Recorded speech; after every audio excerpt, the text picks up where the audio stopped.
hinder you. Don't you let where you've been hinder you. Don't let what they've said hinder you. Don't you let your past hinder you. You're a woman without limits. Yes, you are. Yes, you are. A woman without limits. Yes, you are. There's nothing the enemy can do to stop what God has for you. There's nothing the enemy can do to stop what God has for you. You're a woman without limits. Woman, woman, woman, woman, woman, woman without limits. Na na na na na na na na na na. Woman without limits. Good evening, viewers. You are welcome to Woman Without Limits. This is who you are, and you better believe it. Nobody can stop you, not even the devil in hell. He cannot stop you. Only you can stop yourself. So you know what I say, you know how we roll. Get out of your own way. You can become anything in life. You are created for a purpose and with a purpose. So please don't just live life. Don't just go around wallowing in self-pity. You have nothing to prove to anybody. You're not in a competition with anybody. It's you doing you. So please allow the Spirit of God to guide you and to lead you into that woman without limits. You're welcome to tonight's show. I want to believe that God is going to turn around your life even as you listen to this story. We are today with an amazing friend of mine. She's called Stacy Egbo, and originally from Nigeria, but lives in Houston. And I want her to tell you her amazing story. You're welcome, Stacy. Thank you so much. Yes, good to have you in Nairobi. Thank you. Yes, again. And you've come to Kenya a number of times. Yes. How many? Maybe this is my 6th visit. Wow. Most of it I came for mission work. Yeah. Yes. Yeah. Okay. So tell us, who is Stacy Egbo? Because people know you now. But what about then? Tell us where you're coming from and your Nigerian, background and all that. Well, my original name is Nkem Delim. Nkem Delim means mine. It's an endearment name that a couple can give each other. In Nigeria, you see most couples call themselves Nkem. That means mine. Okay. So my parents, when I was giving birth to wanted to reassure me and to the world that I belong to them. So my name is Nkem Delim. You are mine. And my confirmation name, because I grew up Catholic, is Anastasia. So from Anastasia, I carved out the name Stacy. And my maiden name is Ifoeze. That's my father's name. But then I got married to Pastor Tony Egbo, and then my last name became Egbo now. Wow, that name is hard to pronounce. Nke? So the N is silent. Delim, The N is silent. Yeah. Kemdelim. You can say it. Try, Reverend. Kendelim. Kemdelim. Kemdelim. Very good. Okay. Yes. Okay. So how was your background? Like you mentioned to me that your dad was a chief? Yes. And my so, dad is a king, actually. A king? Yes, in my village. So I am a princess. I tell people that, but it's not, I rather be the princess of the Most High God now, but normally I am a princess. When you go to my village, they do call me princess when they put my name. So they will say Princess Nkem, or in my language it's called Adeze. So that's who I am. I'm Adeze. Adeze. Daughter of a king. Yes. How did he become king? Well, in my village, they elect somebody to be a king. It's an election. So, but when they elect you and you win that election, it stays in your family. Oh. So forever now in my village, my father's sons will always be king. Oh. Oh. Somebody can try to rule it out, but that's what it is right So now. they're always like the sons take over. Yes, and so also my become brother kings. will be a king if anything happens to my dad, yes. So it's a big deal. Is a big deal, the biggest deal. And from that tradition comes where you if you're married to one wife, a king is supposed to, the sign of your greatness, the sign of your richness is on the number of wives that you marry. So my Hey. father do have a couple of wives, and I do have a couple of siblings. When you say a lot. couple, please, what do you mean? I So, have, wait a minute. What you're saying is that your kingship, yes, when you have many wives, it looks more authentic correct. than when you're just a king with one woman. So you're not authentic. Okay. So he married how many? 4. Wow. And I have about 23 brothers and sisters. It could be more, but at least the ones that I know of. At 23.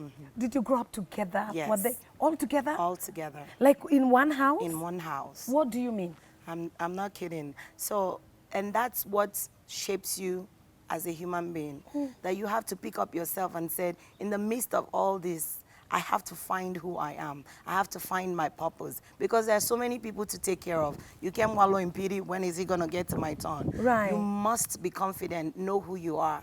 And growing up as a child, my parents did a very good job in instilling that in me. My mom always told me how beautiful I am. My Wow. father always told me how beautiful I am. So I grew up knowing that I am beautiful. I didn't need anybody else to tell me how beautiful. If somebody called me ugly, I Right. didn't believe them.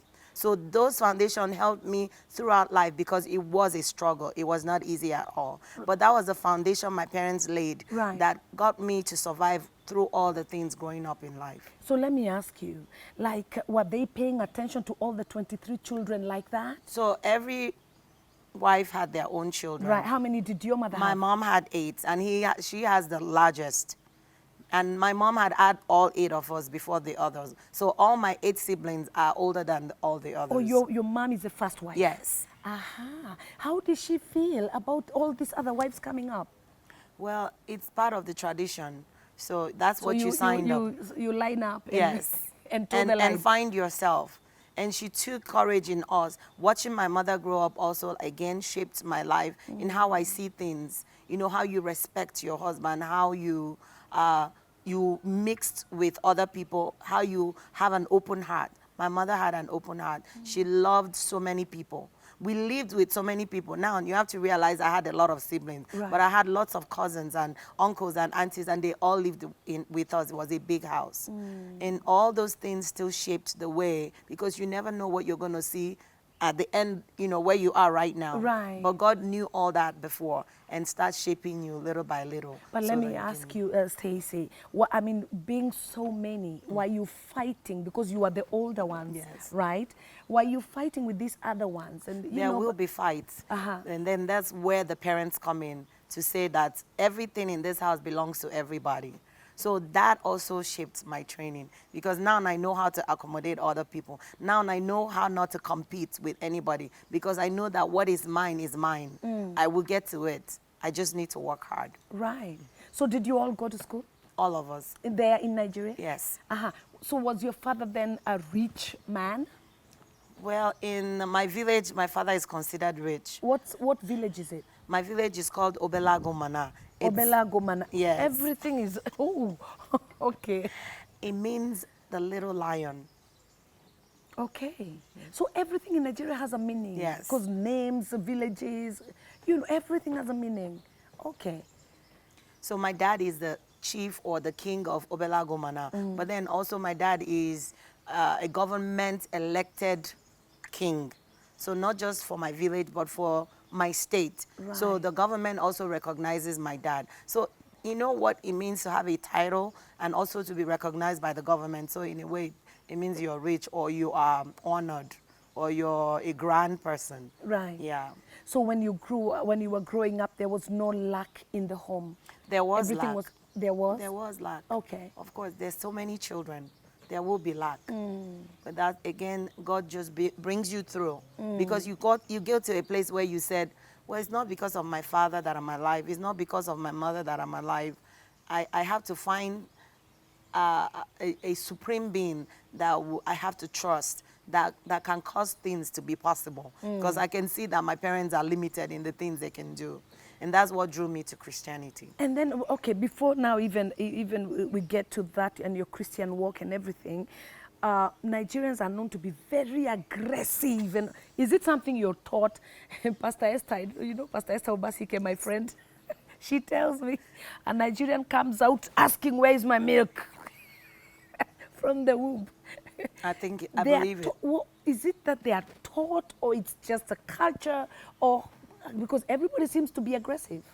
When you grow up with 23 children, have you ever grown up with 23 children? You have to fight. The fight has to be fair, but you grow up, you have to fight. When you grow up knowing that everything is not handed out to you, you have to fight to get Fight what you for want. what belongs to you. It's true that it's part of culture. I believe it, because even our children that are born in the United States, they still have that Nigerian spirit in them. So I think it's a culture thing mostly. And then, okay, and we're going to get to the children, but now that you've mentioned about children growing up in America, but still getting the aggression of a Nigerian, is it true that every Nigerian must teach their children to speak in their language? It is something that most Nigerians really admire to do. Even women that don't do it still feel that sense of responsibility, but they do love to. I loved knowing that my children can speak my language. It brings a sense of pride. Yeah. When you go home, when you take your children from America to Nigeria and they can greet your father in your father's language, and you see the beam, the light in your father's eyes, is worth everything. Wow. Wow. So all of them actually teach them, because I've never met one Nigerian whose child did not know how to speak Nigerian, even if they grew up in the States. Or even the culture. Yeah. The culture of curtsying to greet. The culture of saying auntie, and when you know that they're really not your blood aunties, but you have to say that to honor them. You know, mama and papa, and those are cultures. So the honor is real. Yes. It comes from deep within. It's called- And also honor of the elderly. Yes. Yeah. Even somebody is 1 year older than you, they are your auntie or your uncle or your mama. It's a culture thing. It's part of respect. It has nothing to do with anything, but you are saying to that person, I honor you. Honor is a big thing in Nigeria, very big. Wow. Not just in the Christian. People think it's a Christian thing, but it's not a Christian thing. It's a culture thing in Nigeria. When you honor somebody, they do stuff for you. We see it, and you just, it's part of our culture. Yeah. And it's a blessing to do it when you do it from a genuine heart. Right. So tell me, Stacy, like, did you rebel as a young girl? Did you go out there to the discos and do what teenagers do? I don't know if I did a big one. Yeah. But of course, yeah, you want to grow up and be a young girl. You want to grow up and feel you belong with it. There's peer pressure all the time. Yeah. So you give in once in a while. The good news is that I was really saved as a child growing up. At 7 years old, I already knew I wanted to be a Christian. At 7 years? Who directed you? Who led you? How? Nobody, because my father was not a Christian. And your mother? My mother went to church, but my mother gave her life to Christ at a very older age before she passed away. What? Yeah. So it wasn't something that was inculcated in you. It's just something that happened. What? So did you see somebody? Did you admire somebody? Or it's just the Holy Spirit? My mom took us to church. Yeah. When she took us to church and I came to church, I knew that this Jesus, this God that they talked to us about in a Catholic church, I love this God. And I really wanted to do everything. But that's also the part of my life that everyone tells me how passionate I am. So when I want to do something, I don't do it halfway. I don't know how to do it halfway. I give it 100%. Sometimes if there's anything like 150, I do it. So that's how I just attack God. He said, oh, this God you said loves us. Yeah. 100%. Right. Yes. So you put yourself in there. From the age of 7, so you stayed in the Lord all through? Yes. I mean, being a child of God or somebody that loved God, but not really confessing Jesus as my Lord and Savior, because being a Catholic, you know. But my first time I sang was at the age of 7. I led in Catholic church what is called an offertory. So whenever you're bringing your gift to the altar, the choir sings, And at the age of 7, they asked me. I didn't even know I could sing. They just asked me to sing. And that just opened up that part of my ministry. Did anybody in your family sing? Your My parents? father sang. Yeah? My aunt was a big singer in my village. Uh-huh. Yes. Okay. So you would, okay, tell me, at the age of, is it 20? You relocated? Yes. And went to America? Yes. Tell us about that. Like, what made you go to America? My aunt, that's where service is very important. So in Nigeria, sometimes when you are not capable of giving your children everything that you're supposed to do, my mother wanted the best for all of us. And so sometimes you give your child to somebody else that could take care of them. So my mother gave me to my aunt because she knew that my aunt could take better care of me, will give me better things in life, more than she can give to me. So I went to live with my aunt that came back from America. And my aunt said to me, as you continue to stay with me, I helped her with her children, raising her children. She said, one day when I go to America, I will take you. And I really believed her. How old were you then? 20. No, before, when you were taking care of the children? I went to my aunt's house maybe when I was 16. Right. Yeah. So for the 4 years, Yes. you were there taking care of her children. Were you going to school? And were the children going to school? Yes. So they would go, but then you would be the one taking care of them. Yes. So your auntie did that as a favor? Yeah, well, my father also helped to train my aunt when she was young. So, but that's the culture in Nigeria. Because my aunt's children that I raise now are also some part playing a role in raising my children now. So it's a revolving thing in Nigeria. It's a culture. It's a culture. Yes. So people do help each other. Yes. My brothers and my sisters, when I was married to my husband newly, I will invest in them. You invest in your siblings, even though they are your siblings. Now my siblings are grown. Most of them live in the U.S. If I'm in Kenya, my daughter can call my brother and say, "Oh, just come and take whatever you need." But it's part of the investment that you have made when they too were growing up. Yeah. So it's a culture, and is. they help each other. Yes. And because I've not seen Nigerians, I've not seen them go against each other. They're always standing The together. tribes buying together. The tribes especially. Yes. Like if it's a particular tribe, they'll The stand Yorubas, together. the Igbos. Right.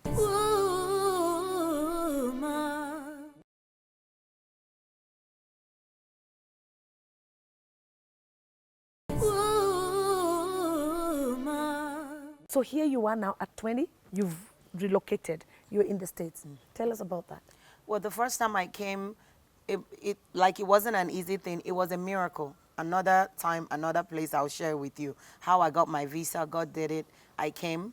My aunt also helped me to start school. And while I was in school, I met my husband then. It's not easy being a young person in the U.S. When you were talking about that peer pressure, that was actually when it came a lot. You have people that want you to do things that work fast, things that people do, things like that. But you just, thank God that I was a Christian in Nigeria coming, and it really helped me a lot. But I met my husband at a young age. By the age of 21, I was actually married or, engaged to marry So him. in just a year after you went to No, the the States? day that I came to America, Yeah. 2 days coming to America, my husband met me and said, "You're going to be my wife." How old was he? I think he was 29. He was quite older than me. Oh, he was a few years older. So he was like, yeah, this is going to be my wife. And what did you feel about that? Well, he was not a Christian, not the kind of Christian I was, so it wasn't going to happen. Right. But he really wanted to marry me so much that he gave his life to Christ.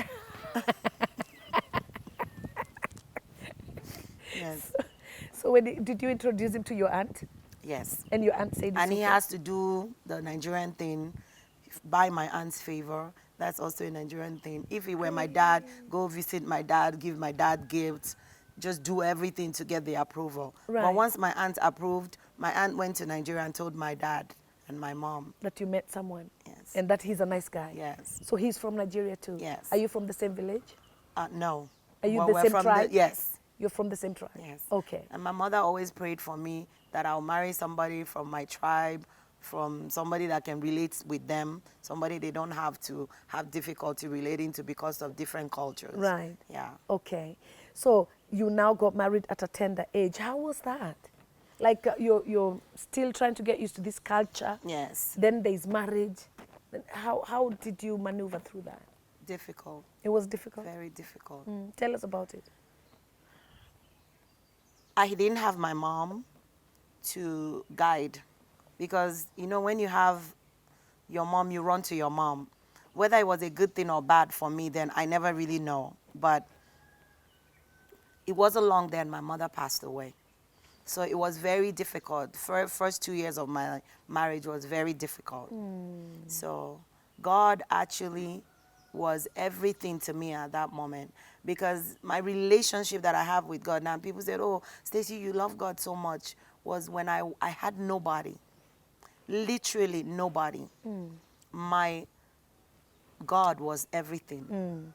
Because you have to realize when you grow up in a polygamous family, the father is very distant. So, and my dad being a king, we feared my dad. You can't just go to see my dad. It's like the king in the Bible. Just like the king, Like just Esther like the could royal. not just walk in. Are you No, it's serious? the same. What? My dad has to say it's okay for you to come. And then my dad has so many people that need his attention, because it's not just the children. The villagers need his attention. I remember growing up as a child, watching lines of people outside our house. Lines of people. Waiting to see him. Waiting to see him. Because it's not just a title, it's a responsibility. It's for real. It's a responsibility. Yes, So he's he actually takes care of people. acting a role.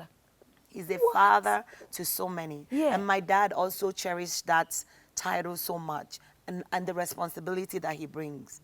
So my dad will give up anything for anybody in our village. We've fed so many people, I've taken care of so many people. And you have to also know that my dad had what is called farms. And we all, as the children, we go to the farm and we farm with my dad. What were you farming?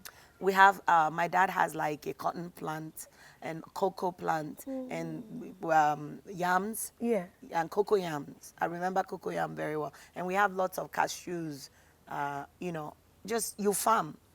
So it wasn't a flashy life. Yeah. You work hard, you grew up doing all these things. Right. So when I was in America and I was faced by myself, being a young girl, getting married. Even when I tell my daughters at the age that I got married, nobody believes it.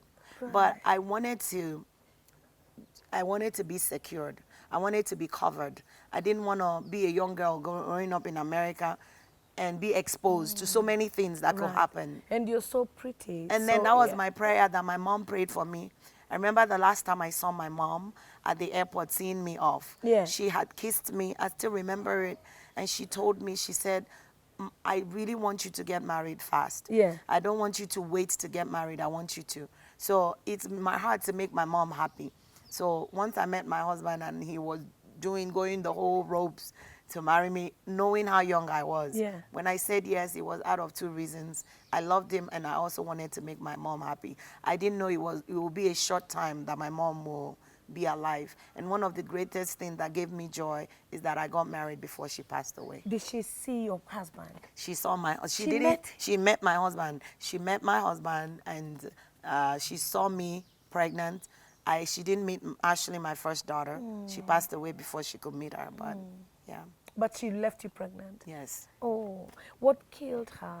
She had high blood pressure. Okay. And that's one of the reasons why I pursued nursing as a career, because I wanted to help other people. In December 28th, we're going to remember her. It's been 25 years. And Wow. we want to set up a foundation where we're taking care of women that have high blood pressure or teaching women how to live well, healthy, so that you won't even develop high blood pressure. Yeah. So that you didn't even have to take medications. Right. I remember my mom just hated taking medication because you know medications have side effects. So one of our goals, my sisters, all of us, my sisters are in the medical field. Even my brother is a psychologist. So we're coming together to set up a foundation in my mother's name to take care of women in our village that have high blood pressure, going through any kind of sickness or That's disease. really nice, giving back to the society. Yes. And we're going to talk about that because, you know, that's what Woman Without Limits is all about. Like letting somebody know that it's not where you begin. Yes. You can become anybody in life. No matter what happens to you, you can actually, you know, everything that we go through, God uses it for good. That's why he says all things work together for good for those who love God and those who are called according to his purpose. So it doesn't matter where you are. God can turn it around to work for good. Because see now, out of that, doctors have come out of that. Psychologists, nurses, and nurses, nurse practitioners. Yeah. So ready to help a whole village out of one woman. Isn't God amazing? So you worked on and got the first Ashley after your mom went to be with the Lord. How did that affect you, especially your mom going to be with the Lord? And from all that we've spoken about, I see like your mom was really close to you. Very close to me. Because again, when you're in a polygamous family, you latch onto your mother. That's who you see all the time. That's who you go to all the time, because it's harder to go to your father. I don't want to forget this, that you would see a queue of people waiting to see your dad. And you as his daughter would also be among the queue because you're waiting for your turn. And you can come. Sometimes days you don't see your father. I had a special favor though, because I always try to do the right thing. So my father appreciated that I will come first in class. I was very smart. I was very brilliant. I was very respectful. And of course, he always told me how beautiful I am. So like Queen Esther, I get past, sometimes I caught protocol. Right. So dad, how would you do it? Did he have somebody, a PA, that you would speak to tell your dad? Yes. Between my mom and that PA, I said, I want to see my dad. And they said, tell us what it is. I said, only my dad I want to tell. And sometimes my dad could hear my voice. My dad would say, let her come, let her come. It's the relationship we have now. And you would go in and you would talk to him? No, talk. Would he give and you sometimes time? he would let me sit beside him while he talks to the other villagers. So he would give you some time? Yes. But still, that wasn't enough for you to be secure and to know that you have a security of a man, right? So did that also inform your speed in getting married? It did. I wanted a man all to myself. I wanted to have somebody that's mine.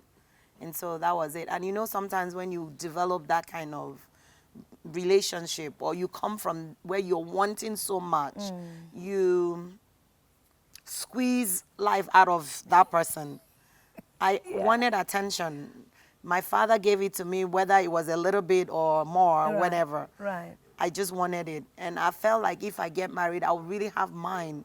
I don't have siblings to share it with. And I don't have my mother. I don't have villagers. I don't have my father's wives. It's just mine.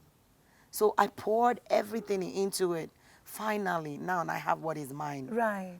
But it doesn't always work out that way. Of course, because you see, the man feels choked.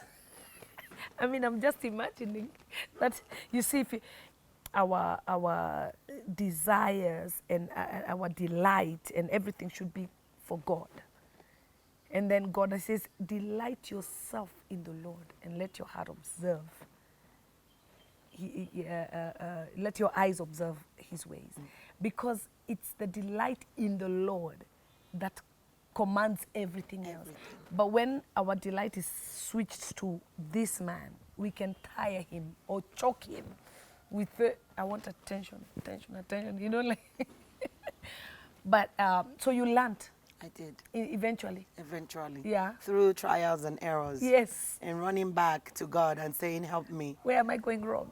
But the good thing is God sends me also mentors, women mentors. When I lost my mom, I had some older women in the community, knowing how young I was and being with a child. Some pastors' wives helped me, gave me some advices. Some of them still cherish in my heart. But it's also having an obedient heart or a willing spirit. And that's one of the things I want to encourage women. Don't think you know it all, or don't be afraid to ask for help. Yeah. Don't be afraid to ask for help. If you are afraid to ask for help, I think that's the beginning of failure. Yeah, yeah, because marriage is about wisdom. Yes. And if you don't get wisdom, you know, people think that it's love that keeps a marriage. No, it's wisdom. It's wisdom that builds a home. And so I like what you're saying, that you need to learn and to hear, because some of these things is just a small answer like this that will totally deliver you and you enjoy your marriage. So you navigated through all that. And then you got second born, third born. How many children do you have? So when I had my second child, it was a boy. And I will tell you something, Reverend, that is very amazing. It's just like in the Bible where you said, now I have arrived. Now I've made my stake in my husband's family. Because when you have a boy, it's like, now you're a queen. Before, so it's a culture thing too. If you had girls, Yeah. everything is kind of shaky. But then when you have that boy, you can have one boy and 6 girls. Nobody cares. But as long as there's a boy. There is a boy. So that matters a lot. It calmed me down. I can tell you the truth.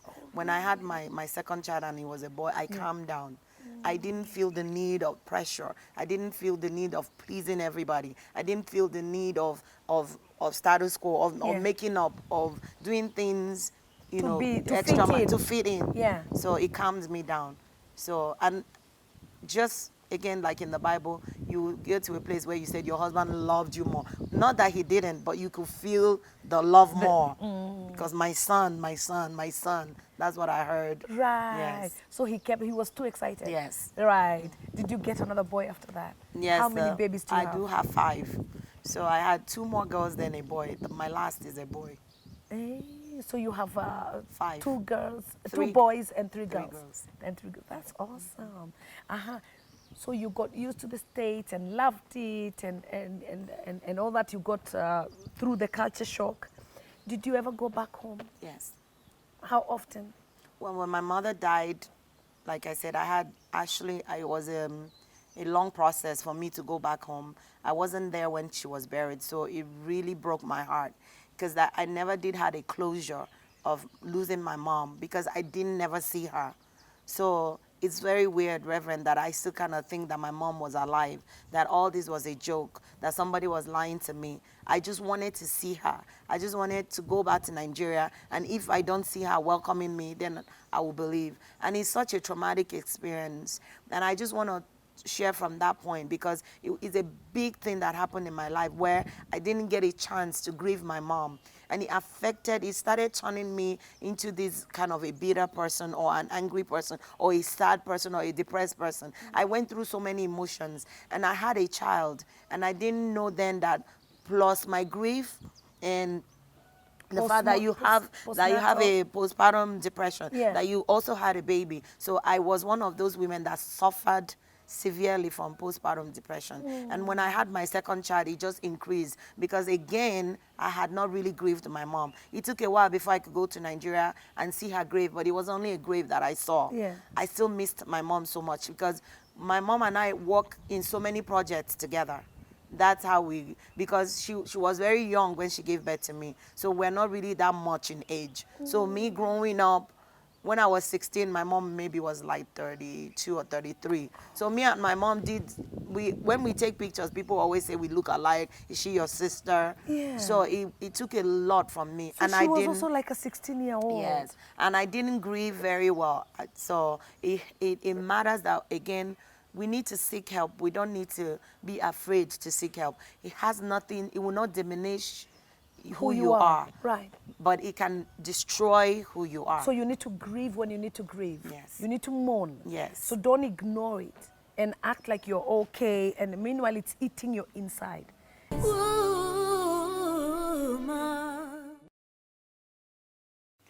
I am Stacy Egbo, and you are watching Woman Without Limits. So now, having all those things inside you, what was the outcome? So at the time when I was going through that, the original outcome was fear. So when you look at me, I was a fearful person. And you know when people have fear, they react negatively. Yeah.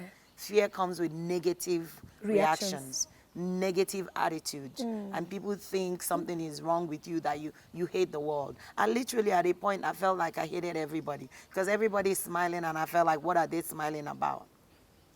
But the anchor of your soul, when you realize the anchor of your soul, when you have tasted the love of God and you say, wait a minute, let me go back to this love that I had when it was good times and had seen me through, let me go back to that love. And that's what I did. So I latched on to Christ. And from then I started developing new positive feelings, which had seen me through to right now. So it's God that really helped you to get back, and you sought counsel also from elderly people that would direct you. Very, very important.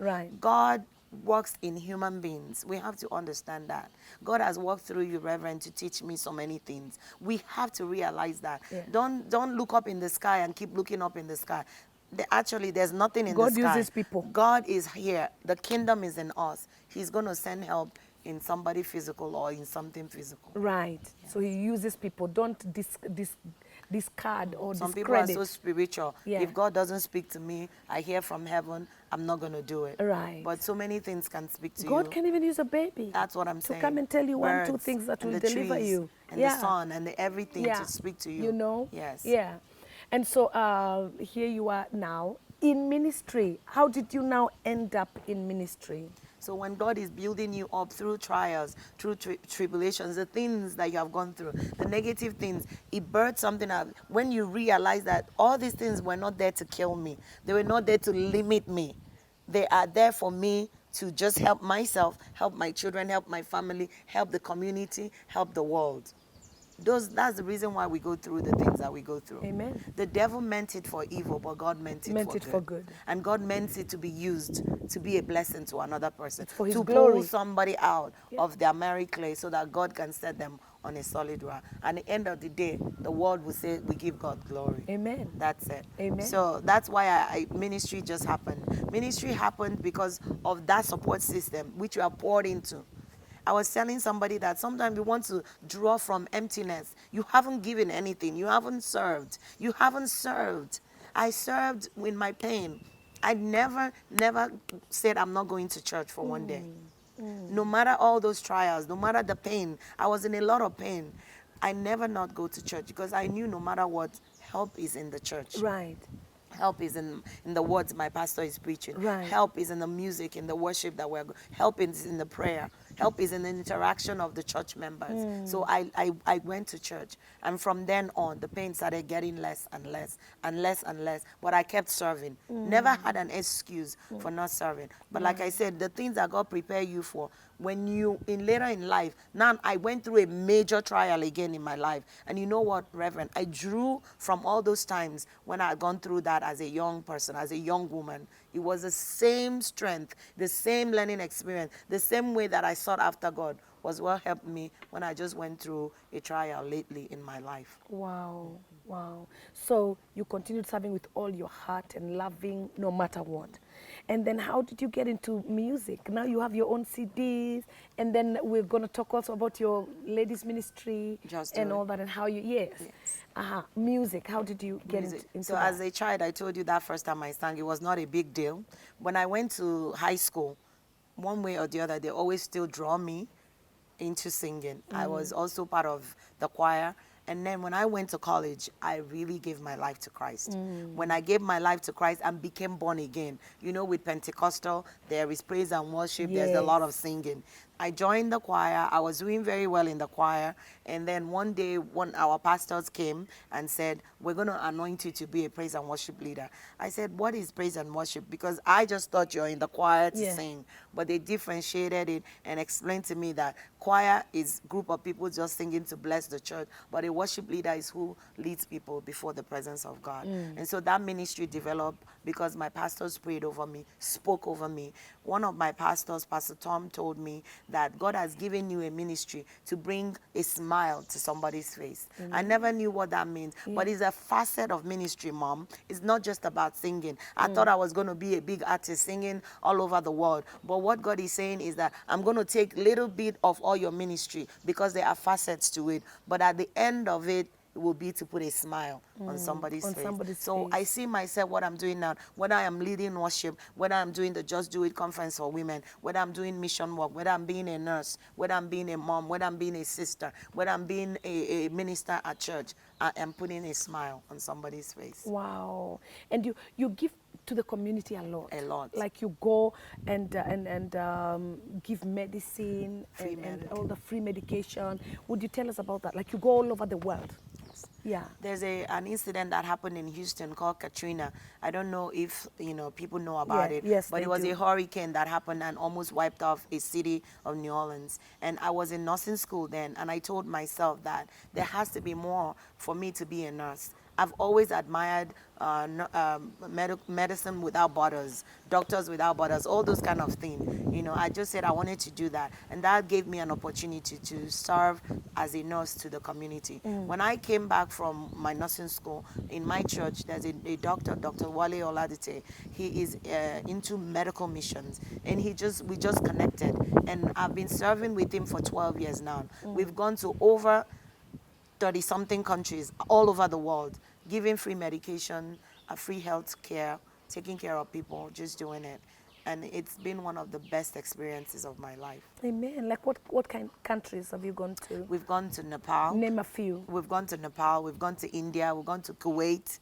We've gone to we've gone to Suriname, some countries that I never knew existed. Yeah. We've gone to so many countries in Africa. We've gone to Kenya. That was what brought me to Kenya the first time. Right. We've gone to Botswana, to the Kalahari. We've gone to Cape Town, South Africa, Johannesburg, Durban. We've gone to Nigeria a lot of times, done so many surgeries, a lot of work in Nigeria. We've gone to Senegal. We have gone to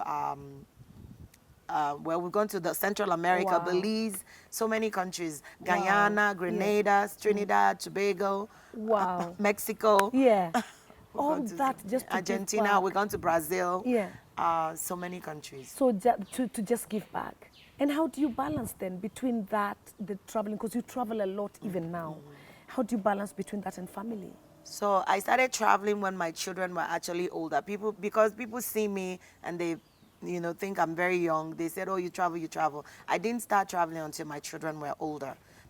I actually had a point in my life where I homeschooled my children. I stayed at home with them, but I was very, very involved when they were growing up. So now they are older, I can leave them at home, but it's a balance between what my husband does to actually support my ministry. And my husband stays with the children and do all the things that I would have been doing if I were there. So he's very, very supportive, very, very supportive. That's And he told me awesome. that it's a covenant that he has with God, because God specifically asked him to allow me to do my ministry so that both of us will be blessed. And because that's what gives you joy also. Yes. Because when you fulfill purpose, that's powerful. That should actually speak to a man out there. Like if your wife has a calling and you know that your wife is called into ministry, that you should let her flow. Because see, when you hold her back and refuse for her to go, then you're tying her ministry. You're stopping her from becoming what she was born Correct. to be.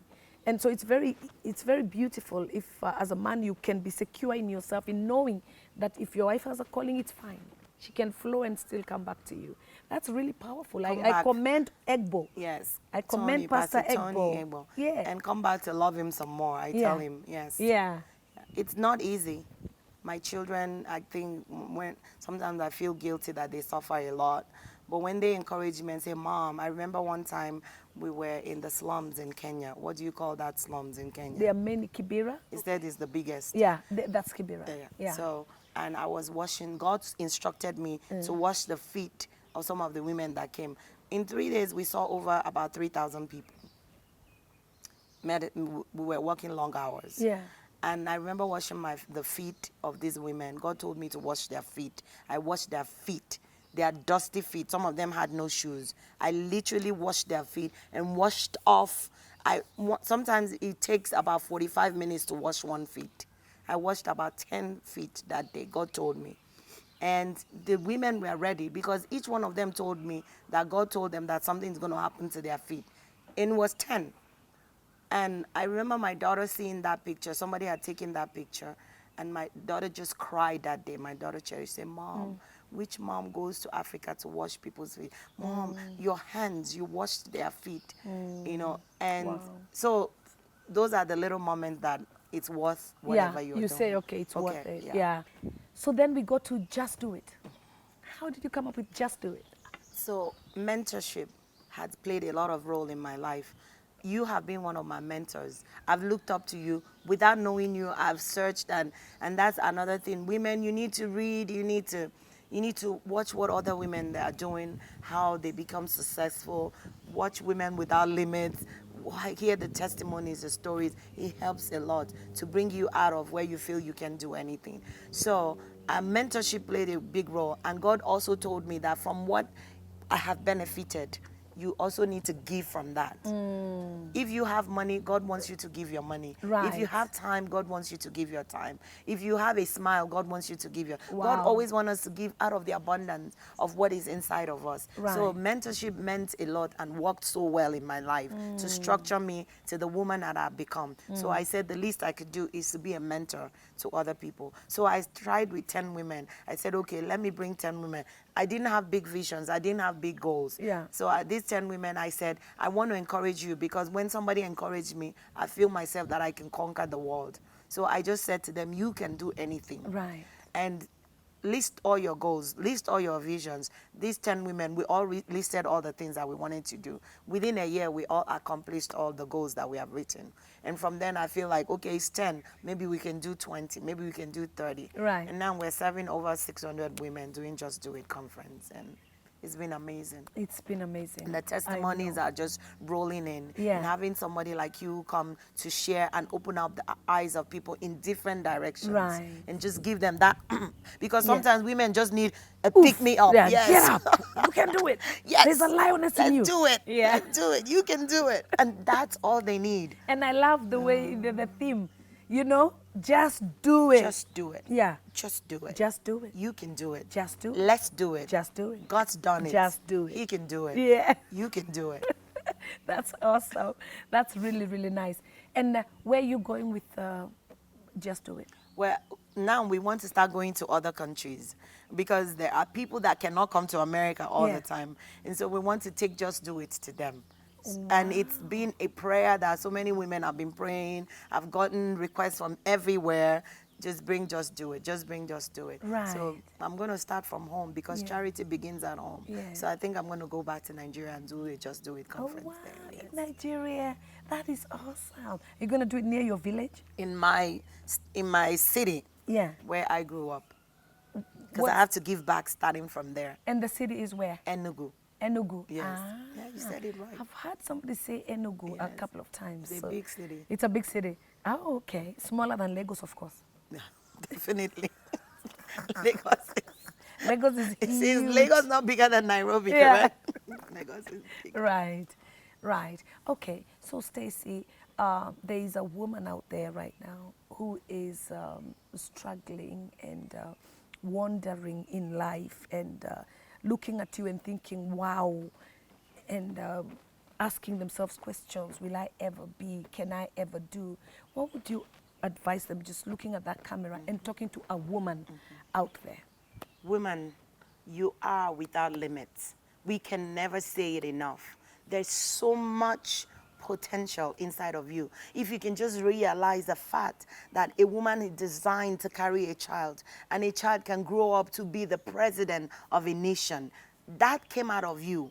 Any dreams that comes out of you will live, will survive, will prosper, will blossom, will be spectacular. So don't limit yourself. You are without limits. You can do anything that God wants you to do. There is no limit. You know why? Because you serve a limitless God. The God that has gave that thought to you will give you resources. You know what you have to do? Be wise. Be wiser. Study, read, watch, learn. Keep on doing the little that you can do, little by little. Have excellence in your heart. Don't just settle for the mediocre. Just keep looking at the brighter things, at the bigger things, and trusting God through that process. But do you know one thing that will conquer all? Is you having love in your heart.